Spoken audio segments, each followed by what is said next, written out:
Hi, I'm Dan McCourt from the ScaleForge Group, and this is our ongoing security podcast series. With me today is Ron Haugen from Spartan Investigations. Ron, welcome to the podcast. I'm really looking forward to our conversation. Me too. I'm really glad that you connected with me so that we can talk about these different issues. Me too, for sure. Hey, let's jump right into it. Tell me a little bit about your background and how Spartan Investigations came about. Okay. Um, 20-year vet from the Navy, 12 of which I did as military police. So Hmm. plenty of investigations and learning police work. Um, Also, while in the Navy, I did bodyguard work. Did it over in Europe, and then I also got called up to go do it in Iraq. So Hmm. been both those different, Oh, totally different. yeah. Um, and I was a master training specialist for weapons and tactics for the Navy. Taught people for VBS boarding, uh, end user trainers, SAMI, small arms of instructors, pretty much anything that dealt with tactics for the Navy and master arms program in the Navy, I was able to teach. Retired out after being down in Cuba my last year for watching detainees. So I went to Iraq for 7 months, came back for 5 months, did my last year down in Cuba. In Uh, Guantanamo Bay. Oh my God. So got out of the military, started instructing for Homeland Security Solutions at that time, uh, teaching people how to do gate guard stuff, how to be guards. Sure. Did that for about a year and a half. The contract folded, and I was like, okay, I'm without a job. I was down for about 6 months. Went rolled right into DoD. I applied. 5 days later, I had a job, and I did DoD police for 9 years. Um, Had to get out of it because I took my injury. I took an injury, a back injury, the first year, Hmm. and by 8 years after, I couldn't take the pain and stuff. Sure. So got out, went back to contracting, which is a bad thing, anyways. But for 7 years, I did a help desk, just sitting answering the phones and doing computers. Got fat, depressed, and that contract folded. Well, I was seeing a therapist at the time for PTSD issues and stuff, Sure. and he suggested Spartan, and I applied with them on a Wednesday and started work on a Thursday. They Fantastic. they heard my resume and they snapped me up quick, not knowing that they were, within three months I was a supervisor, and within 6 months I was promoted up to COO. So they had plans. Yes. Um, Now, how Spartan started was they started as a basically a community watch group. Okay, Okay. just wanting to get interested in like taking care of the neighborhood and everything else. Hmm. And then they branched into investigations and they did Oh, some wow. site security work. And they did that for a while and they weren't doing bad. And then COVID hit Yeah. and it put them down. They didn't put them out of business, but it put them down. They were able to recover after COVID, and it took them a little over a year, I think, maybe a year and a half to really get back on their feet after COVID. And they got a contract with a company that does generators, and that became their base of being able to do other stuff. Uh, Okay. Now, the president's done some protection work with. He was on the Trump tour the first Oh, time. okay. He was doing protection work for his support staff, and we've done some other political things for senators and governors around here. Sure. Um, Currently, we have a contract with a guy named Buckethead. He's a guitar player. Um, so we travel. As a matter of fact, last month I traveled with him for a little while, going around different areas in the U.S. and That's basically. great. So, What a gig. I love it. so we branched out, but that's not the only thing we do. We do investigations. We do industrial security. We don't like doing bars or clubs. Too much liability, and you get too many people that want to do other stuff than what they're supposed to be doing. Right. Um, we do church security. and we teach church security. We Great. um, child rescue. As we were talking before, we're actually featured on Traffic. I don't remember which season, but we were featured on Traffic, and on that one, we saved 13 kids crossing the border because we went down to Texas to do that. And then I did the follow-on one the next time. And by the time I got down there, unfortunately, the National Guard and the Border Patrol had everything locked up. So we didn't really do much but walk around. We did see a little bit of stuff, but basically we were with a group down there that is dedicated to, rescuing children. That's amazing. That's God's work right there. It really is. We have a drone program. So we have this drone that actually one of the guys that builds drones for the military is a good friend of our president. So he actually built us a real nice drone for a real nice price. That's the thing on it. So um, we have that. We also have an ICAP system to be able to go on the dark web to basically look for predators, look for people that Sure. are for underage Hmm. contacts.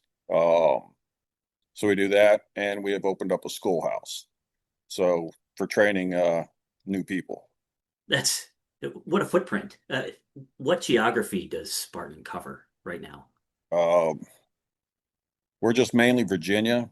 I mean, but well, I take that back. We have 3 locations: Florida, which they do more security; Texas, Hmm. which they do more investigations; and then Sure. here we do everything. So our other branches haven't caught up to where we are yet. We're trying to get them there, trying to help them out. But we're looking at North Carolina next and West Virginia. So we've actually started kind of working with the guy who's been on the news a lot lately. Oh yeah? Who's Uh, that? uh, Teddy Daniels. Oh yeah. We work with him. He actually does some protection work with us. So um, he might be interested in helping us out and Great. getting established in both those areas. Sure. Uh, Even if not, he's just a great guy to be around. I mean, Oh, absolutely. he's humble, although I give him a hard time that he's not. Uh, so yeah, he's a really good guy. Unfortunately, you got people that want to make stupid comments, so he's up there taking care of that right now. Yep. No, understood. Understood. So I mean, where do we want to go? Would we like to be as big as these national companies? Yes and no. If we could be as big as these national companies and keep our roots, Hmm. like to run things, yes, that'd be great. But I don't want to get national coverage and lose the kind of vibe that we have. Right. Because when I interview, I don't interview for resumes. I can read your resume. Yeah. I mean, you could lie on your resume anyways. I Anyone could. I can make sure, but I can see what you've done on your resume. I interview the person to see if they're going to vibe with the rest of my officers. So I don't have these conflicts. Sure. You You need know, good chemistry on the team. exactly. And that's what it is. We told ourselves, I mean, they're Christian based anyways, the company. Hmm. And we told ourselves as being a family, you know. Um, on the first line of defense, if anyone's like the client wants a piece of our guys, they got to come through me. And 9 out of 10 times, it's not what they think it is. So Right. I'm the one who has to go back and forth through the 2 groups saying, hey, look, let's calm this down. Let's look at it, investigate what it is. It's like we say all the time, trust in what they say, but investigate to ensure. Right. Sure. Sure. Sure. Well, So that's a big footprint and the number of things that you have going on. Amazing. How many people work for Spartan? Just roughly? roughly with executive branch, 17. 17. That's 17 in Virginia, 2 in Texas. I'm not sure how many the Florida guy has with his security staff, but let's call it 5 to 10. it's a big footprint. A lot of people to keep track of for sure. That Well, I'm sure between all three branches, you've seen some things. Um, Oh yeah. so let's talk about some of those challenges that Spartan has faced and how you've dealt with them. You can give examples or just give high level overview, whatever works for you. I think the challenges we found have been lack of training for people or of good training for people, lack of people perfecting their craft. Hmm. They'll go get like in Virginia, you have to be certified every year. So you have to research for unarmed, armed, and if you're going to be unarmed, you just have to do unarmed. But if you're going to do armed, you have to do your arrest authority and your unarmed every year. Right. Well, they take that training, but that's it, Uh, you know. And sure. we go through a reputable group right now that does our training Hmm. for that. We're going to soon be able to train that ourselves. But we go through a reputable guy that actually has a close working relationship, and he does some of the protection work with us. We go through his schoolhouse. We know his training's solid. Hmm. But again, it doesn't matter how solid a training is. It's whether or not somebody is willing to take it on board and Sure. and do something with it. And what more are they doing when they're not having to do that training? Are they going through self-defense classes? Are they going Right. through non-lethal classes? I mean, Hmm. a ton of guards out there with a gun on their hip and no secondary means of protection, i.e., same thing goes with PI. Are you going to be an armed PI? They're going to be an unarmed PI. Right. Um, do you want to take that risk of knocking someone's door at 10 o'clock at night? Maybe you have to serve someone and you're going to serve them and you're knocking on their door and you don't know what's behind that door. You know, Right. are you trained in how to approach doors? That fatal funnel, So you don't know what you don't know, I guess. Right. And so it mainly one of the biggest downfalls I see is training. And secondly is complacency. Complacency plays a big role in any part of our business. Um, the lackadaisical, not paying attention, Sure. and the work. Let's face it, and people think PI work is exciting. People think protection work is exciting. They see the movies like The Bodyguard, or they see the TV shows Sure. like Magnum PI. Well, they probably Hmm. haven't in a long time, but you know these different PI shows, and they make it look so exciting, and we're going to solve it in like a day. It takes a lot of work, and there's certain things you have to do. Like if you want to prove that uh, someone like an ex-spouse who's getting support is not supposed to have somebody living with them. Right. So to prove that in the state of Virginia, we have to prove it for a whole year. So it's a long investigation. Holy cow. So there's a lot of hours of going and taking pictures or Right. video. You know, cohabitation is not an easy thing to, and you're not going to just be over in a short period of time. Right. They think the same thing with like proven adultery. Kissing out in town, yes, it shows a possible relationship, but can you prove sexual contact?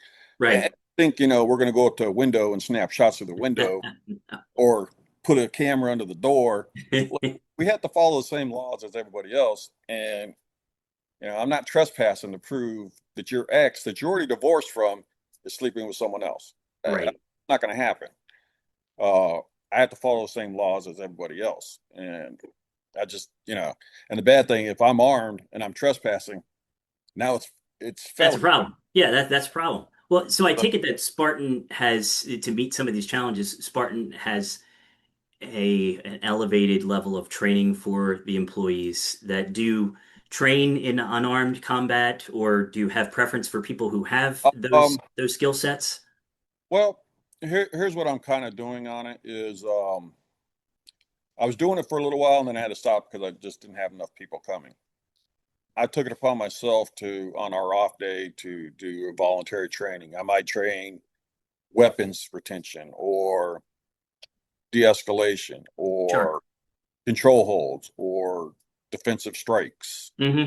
things like that, to help them out. Now, I can't make it mandatory because it's not a paid thing. Right. It's all voluntary. Right. But if you're interested in doing it, you would show up to do it. And then some people would show up and they're like, "Oh wow, that's nice, but I'm never going to use that." Oh well, that's not good. That's not what you're supposed to do, bro. This is proven to be effective. Sure. So again, that resistance training that we went Right. over before. So yeah, we're going to be offering that a little bit more to our guys, plus our PIs. We don't typically hire a fresh PI. We've done it one time, but she had to do a lot of hours working with a seasoned PI. Sure. I mean, I went out. I'm the exception, not the rule. Uh, Only because of my vast background. I went out a couple times and Pat goes, "Yeah, you got this, man. You know what you're doing." Hmm. So we do a training session. They have to go on so many PI runs with us, and then we go with them to watch what they're doing to ensure that they're up to our level. Now we're rated in the top three PI firms in Virginia, Hmm. not just Virginia Beach, but of Virginia. Uh, we never guarantee we're going to get the evidence, but we have had good luck because we dodge it. We There's been some PI because I've had people call me. So yeah, well, I hired this one PI firm to try and prove adultery, and they said they'd do 24 hours, and they went and sat in the house for 24 hours, and they didn't find anything, and now my money's gone. I go, well, we don't do that. We charge for there's 5 hours that's unrefundable. Those are our checking out and seeing where we need to be when we need to be there hours. And Sure. then we will go and spend a few hours at a time to get the evidence. We pick what our prime times are, use those times to get our evidence, and then we're good custodians of these people's times. Right. So, we'd like to say 20 hours is what it typically takes for to solve a case, depending on what it is. Of course, cohabitation, 20 hours ain't even going to cut it. Even if we're doing Sure. an hour in the morning, an hour at night, you still got 365 days you got to do it. So, Yes. 2 hours times that is what your rate's going to be.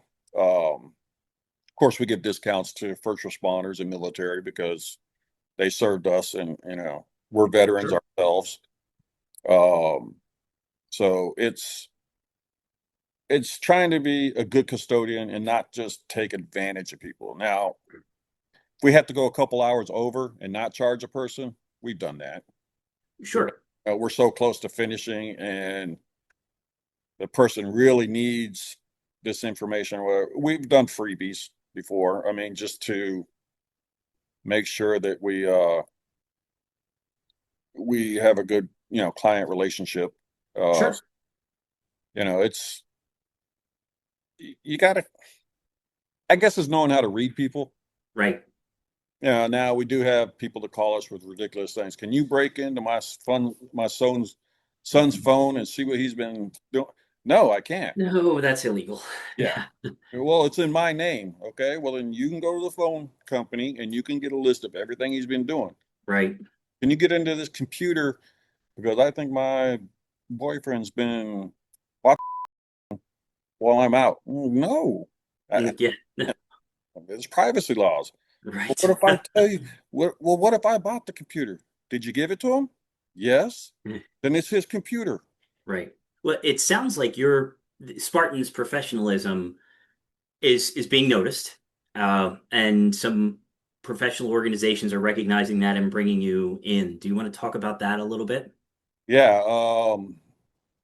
We spoke at a function up in New Jersey not too long ago for trafficking. It was basically for the state police, Sure.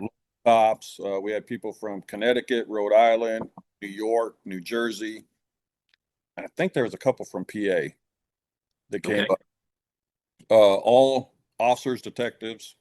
We got a. We were like the first two people up to speak about trafficking. So because he did it, I let my boss talk more about what they did down in Texas and finding people and more about the ICAP system. Um, and I went up and talked more on a security level of, look, you don't have enough officers to find all this, but you have a lot of security officers that can help you. And you even have more community people. So if you opened up training and showed the community what to look for in traffickers, we could stomp this out because instead of having the 2,000 eyes you had security. Now you got 10,000 eyes. Now you had the populace. You got millions of eyes watching. Right. So, that's how you would handle it. And I would suggest programs and something like that for helping trafficking because that's, right now the cartel, they don't do so much cocaine anymore. They do They do people. fentanyl and people. Yep. They make more money off of fentanyl and people than they make it off the cocaine trade. So, it's just it's insane. And more so the people than anything else. Right. And it's just not the cartel. I mean, our own people are doing it in the US. They're doing it all Sure. over the world. Yep. It's a Well, and then and in addition to speaking engagements, I know that you would share that you are also authoring some articles in PI magazine. Is that correct? yes. So we're featured in PI magazine. We write for the basically the PI type stuff, but they just opened it up to us while we were up at that function at in New Jersey. They're opening us like three different pages. We're gonna have our own little part of the magazine where we do PI, protection, and security. So we'll write articles dealing with those things, uh, Great. and try to get people's attention on those things. So we did that, and then we've done some political stuff. The president of the company was on the Trump tour the Hmm. first time where he was doing protection for the just what we call strap hangers. So, of course, as a president or even trying to be a president, they have Secret Service doing their stuff, Sure. so get close to them. But for like the general that was on his tour and some of the other people, he basically toured around the country with them in their bus and provided protection for them. We also do protection right now for a guitarist named Buckethead. He's big. He played with Guns N' Roses for a little while. Yeah. Um, he's very popular still, and yeah, it's it's a different world. Very, very different than politics. Very different politics, very different doing stuff like that than from military protection work. Sure. But baseline, they're all still the same. Um, and we're looking at more stuff. We get senators and governors and congressmen that have contacted us looking for us to do protection. We've done a few things for that. Uh, Sure. so we do it on a political scale. Look, we've done it from I can't hardly afford to pay you guys anything to look, I got money. I'm gonna pay you what you want. Sure. It doesn't matter. So, and here's the thing is, we've had people go, oh, well, that person's crazy. Why are they paying you for protection? Because they feel like they need protection, Well, and sure. Yeah. if they don't, if you're not out there getting that money, and they may be out of their mind or whatever else, whatever, they're going to spend the money regardless. So you can choose Right. to deal with a difficult client that's willing to pay your rates or whatever else, and just do it to give them peace of mind. Right. If nothing else, you're helping them. It's peace of mind for sure. And regardless, it sounds like Spartan has experience with both very compliant and friendly and pro everything clients, but also clients that have their own personalities and they've got some rough edges and you have to manage around that. That's Exactly. Exactly. Yeah, it's like the difference between like leadership and management. A leader will find how to deal with those difficult people and make it work. A manager just like wants to get rid of them all. Yeah. Uh, um, we're we're big believers in working with the client, and we don't care really whether what their personality is. I mean, we had a guy that wanted protection for one day for 2 hours while he got up and sang, and there was no threat level or anything else. He just wanted the prestige Ah, bodyguard.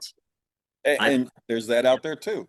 Some people just want prestige, or the prestige of having the look of having bodyguards. Sure. I've heard that a few times in this podcast series, for sure. Yeah, I mean, we'll play along. I mean, it's fine. We're out here to make money. Right. Just Well, it'll be uh, the safest 2 hours that guy will ever have. exactly. And he gets And that big head of, I was the star and I had my own protection team, and he'll tell his grandchildren about it and everything else. And I hope he tells all his friends about it and they call us up and say, hey. yeah, yeah, that would be great.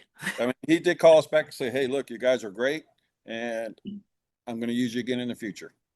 Fantastic. Great. Well, that's what you We want. love Repeat clients. current clients. Yep. Well, So, before I start talking to you about the future, one thing that comes up a lot in these podcasts is work with churches and soft targets. Can you talk a little bit about that? yes, I mean, we're going through some stuff with our client for ASC right now, because getting them to understand, why we're really there. We're not just there to check IDs or whatever thing else. We're the first line of defense if something happens. Right. Uh, I, I'm sure everyone will tell you, most places, unless it's a military target or a government place, is a soft target Yes. because they just don't have the mindset to realize what security is truly there for. And then if they do hire security, they don't put the money into it that they probably should. It's always the last thing on the list for the month of, of what to do and make them a harder target. And then they get people that, again, are not properly trained, or, they talk a big game coming in the door, but then they're not, the proof isn't in the pudding.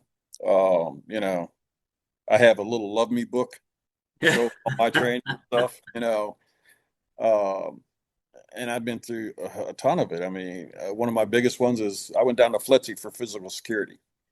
Now, most people don't know what physical security is. It's for lighting and locks and everything else that you would have on a building to make yourself a hard target. That's an important part of security that people don't realize. Hmm. So, churches, we're working with the vice president's church right now to do some drills there. They have what they call code atoms, which are missing children. Hmm. So Okay. done a couple of those drills with them where they lock down the church, they search the church for the children, uh, camera systems on the church. We always recommend that because of being soft targets.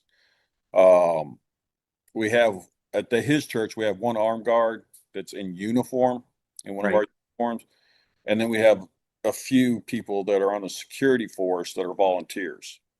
Right. So that's good. He also has a list of who's armed and who's not, Oh, great. which is a great thing too. But again, being armed doesn't make you trained.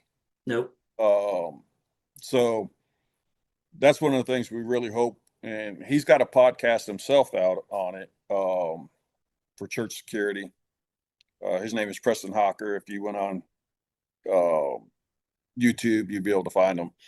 But he does a bunch of podcasts about church security, and they're actually making that to where they're going to market it for churches, and then we're Hmm. also going to start training in our schoolhouse, uh, Great. to bring churches in to train them, because look how many churches have been hit lately. I mean, that's a I big try not to think of it, but it's so real. it's a big target, and Yeah. really, until you can breed hate out of people, it's always going to be that way. Uh, Yeah, and even since COVID, crazy's just gotten crazier. The world went oh, upside down and never went right side up. exactly, and best we can do is spread the knowledge like we're doing here, Sure. make the common end user more knowledgeable about what we do, Right. what we had to provide. You know, call your security guys in, the people who own the company, or the COOs or the Yeah. operation. Call them in and say, hey, look, how do I make myself in a better security facility? We'll Hmm. tell you, and then you're gonna have to research the cost on stuff, and then you're like, I don't need to do that. Like we'd love to have an electric gate at our place because we have an exit that's open, and we get DoorDash guys that drive in all the time. We Right. can't catch them because we're busy with people, at the gate checking them in. So, or they leave the back gate open and they go through the back gate, and we don't have anything to do with the gates other than that. I told my guys, front gate and exit gate is what you're in charge of. The other gates we can't do anything about. Totally get it. Yep. Well, Until cameras or make them electric, I can't do nothing about it. So, mm, but yeah, I mean, there's a ton of soft targets out there, and Dan, it's just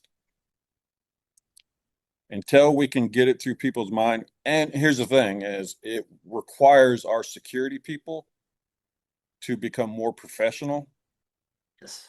in how they dress, how they wear the uniform, how they security is customer service, period. I mean, it's people think it's all this other stuff. It's customer service. It really is. Police work is customer service. Right. So once you get that through your mind, I think we get a better quality of security personnel, investigators, bodyguards. If they can remember customer service primarily as what needs to happen, then I think we do better, and therefore maybe the public takes us more serious.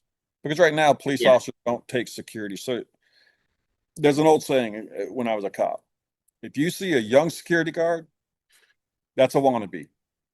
When you see an old security guard, that's a has-been. He's probably a cop. He just wants something to do. So Sure. now security work. So, you know, it's it's there. I mean, it's funny how I've seen the police come up and interact with us and how they treat my young guys, vice me, you know. Yeah, true. I'm sure. Well, hey, let's talk about the future. Just thinking about the challenges that have been coming at you, but there's also your future. You talk about you're expanding your footprint nationally, of course, but let's take the expansion out for a minute and just talk about what you see coming at you now that's different, whether it's AI related, whether it's just different kinds of threats or different kinds of needs from the people that you're meeting. I already hear strengthening soft targets is a major push for you moving forward. Is there anything else that's out there that's coming towards the security? eh, the- The biggest thing is people preying on people through using AI. You know, look, let's face it, in today's world, you never know who you're talking to when you see a picture. And they have it to where it can talk and everything else, and it looks so lifelike. You're talking to Bob, but they're saying the name is Sarah. Yes. I Yeah. mean, but on the same thing, we could use that same methodology and that same technique to go after people. So I see the pros and cons of AI. We Sure. have not dealt with it as much. I mean, in the ICAPS system, yeah, that would work out great. Um, but if they're really good at a computer, they'll be able to spot a lot of the AI type stuff Oh, uh, yeah. because it's not that refined yet. Not yet, but it's Uh, getting there. it's look, it's going a million miles an hour. So we haven't used a lot of AI. We do have a sister company that does a lot of our computer stuff Hmm. because I'm gonna tell you, I'm not a computer genius. First time I ever had a computer, they said I set the record on like shutting it down. Back 45 minutes later because it wouldn't work. And they're like, Yep. "What did you do?" I'm not. I didn't grow up in the age of computers. I was already an adult when they came out. So, um, but you know, you have drone technology. Right. We're taking advantage of that. I mean, we got great tracking systems on our drones and everything. Um, you just got to be careful where you fly it. Uh, Right. there are no fly zones for drones, but you have to have a pilot's license to even fly a drone, unless it's one of those real small ones. Right. Sure. For the bigger ones, you have to have a license to do it. And if you don't, now does that mean everyone's going to do it? Look, laws only keep law-abiding citizens law-abiding. Right. Criminals don't care about laws. So, Oh, no. uh, you know, Yeah, I so know. drone technology is great. Um, Facial recognition. I mean, the retinal scans, anything that keeps it safe. That's new and modern. Sure. Thumbprints, although you can defeat thumbprint or fingerprint things because you go up there and you touch something and someone pulls your fingerprint. Oh, yeah, sure. Yeah. It amazed me when people used to put the like fake things over ATMs Oh, yeah. and they get their stuff stolen. Amazing human ingenuity. Oh, I know. That happened at my Costco 2 years ago. Just came up to a pump, put in a scanner, looked just like it, got half the people who worked there. Yeah. So, I mean, technology for us, I mean, there's a lot of things we can use, but unfortunately, there's a lot of things that can be used against us. It's a Right. double-edged sword. It is. It is. Uh, but I think in the long run, I hate to sound like an old fogey, but good old-fashioned uh, elbow grease work is always going to be around. I don't care how much they make it easy, um, because when it all breaks, Yeah. Oh, yeah. Of course. uh, know how good your system is. If it goes down, that doesn't mean the work stops. Nope. No, it does not. Yeah, you've got to get that old camera out. You got to get whatever out that works and still do your job. Yeah, Uh, and Look, I have technology, it's no, I get it. I totally get it. I know. I'm just also thinking of some of the things that come at you just in terms of budget. I know when you speak with customers, and I hear this all the time in this podcast, and I've said it a few times already, and I've been taught it, that security is always too expensive until you need it. exactly. We're going through that right now. We had a point where six officers left us all on the same day, or within a week. Four of Oh, them left yeah. on the same day, because they got a contract to get a lot more money, Sure. $28 an hour. We can't afford to pay that. We're a small company, Right. so we don't have with these other companies. Now I tried to warn them, and of course the contract, two parts of the contract folded. So a lot of those guys who got hired are out of jobs now, or they're on like part-time work for whenever the company wants to call them. Right. Great, but they're not getting paid that $28 an hour. Right. For sure. So it's you got to be careful. So yeah, I say it all the time. It's ungrateful work for very little money. If you're looking to get rich, security, any type of security, I mean, maybe in protection, you can get, you're not going to get rich, but you can get good money off of that. Sure. Keep in mind, you won't have a life, but you can do it. I mean, you're selling yourself to work however many hours for really good pay. Yep. Um, Well, there's gig work, and that's a peak, and then there's the normal everyday stuff that pays, like you said, a exactly, minimum amount of money. The gig work is great, but it's there's peaks and valleys.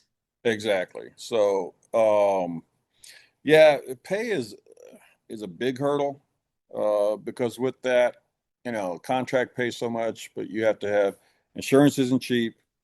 You have to have regular insurance. You have to have liability insurance, workman's Sure. comp. Uh, you know, so you have to have all these different insurances. So you figure half of whatever you're getting paid from the company goes to insurance. Hmm. Then the company has to make money. So you half that again for the company to make money. And what you have left over is how many officers do I need? This is what your pay is. Right. Trying to get the company to understand, and I've dropped hints lately, and we're trying to work on some stuff, but you know, trying to get more money. And we're getting ready to expand at the end of the year and bring on 7 to 9 more officers. Great. We, but we're going to need to offer more money because it's when you're paying the baseline. Because average pay in Virginia right now is between $18 and $28 an hour. But that's just if you look at Google and you take an average, but that also includes government contracts. Gotcha. So that's what throws it all off. Right. Um, if you're down the $18 to $20 thing, you can't get the same quality officers as the people that can pay $28. Very true. So, you know, and then I I have nothing against people that do club security. It's just not what we do. So Sure. No, no, it's not your lane. Totally get it. most of the club security guys I get, I can't. They don't stay because they're used to doing whatever they do at clubs, and I do have one person that she's actually my supervisor up there now. She runs things for me. Um, but she actually did before us. Her only experience with club security, but she's great. She worked with me for 6 months, see how I ran everything, and now she's in a leadership position, and she runs it exactly how I need to be ran. So, Oh, that's fantastic. you know, and there's different classes of security. I mean, I hate to say it, but club security, unless you're at a real ritzy club, is the lowest of security. And unfortunately, half those guys are not even certified to be security guards. Well, yeah, they're not experts in de-escalation and just trying to manage people. It's more of a presence than actually managing people. Exactly. So, it's people not understanding that. You can't take 3 guys out of a club and have them go to security at your house. No, It's not going to work. no, You can't take 3 guys out of a club and put them in a ritzy hotel and say, do security work here. It's not going to work. not a fit. Nope. You have to have the different breeds. You have to know exactly what you want and what you're looking for. And unfortunately, that's what gives people a bad taste. They bring the wrong people in to do security. Now they have a bad taste against security. Sure. Yeah. And it's because they didn't know. They weren't knowledgeable. They didn't instruct them. They didn't try to find out, what different types of security. Right. They got a friend that goes, oh, yeah, my buddy does security down here. He can help us out, so. Well, Ron, I think we've covered almost everything that I can think of with Spartan, unless there's anything that you think that I missed. But this has been great for me. Yeah. No, we covered pretty much everything of what we do. And like I said, we do a lot for a little company, or we offer Yes, you a lot for do. a company. Usually companies have a lot more manpower than us. But I have to wear multiple hats. I may Sure. be working the shack this week, doing some PI stuff, or flying out to go meet Buckethead, or going down to Texas. You never know. It's a mixed bag of nuts. And I guess if I can leave any of the security people with it is keep your mind open, know what direction you want to move, and do something to move in that direction. It's not going to come to you if you sit around and not move in a proper direction. I mean, no one's going to hand you anything in this business. You have to seize it, and you have to work for it. Well, I think that's a perfect ending for this. Ron, I want to thank you for your time. I've enjoyed talking to you, hearing your story. I know other people will enjoy hearing it as well. And I hope to talk to you again soon. So Uh, I'm, yeah, I would definitely love to do this more often, or whenever you want to do it. We can sit around and talk about different security stuff. Look, you either love this field or you don't. yeah, And I, I love it. So, well, Ron, thanks a lot. And I wish you a great day, and we will definitely be talking soon. Will do. Thanks, Dan.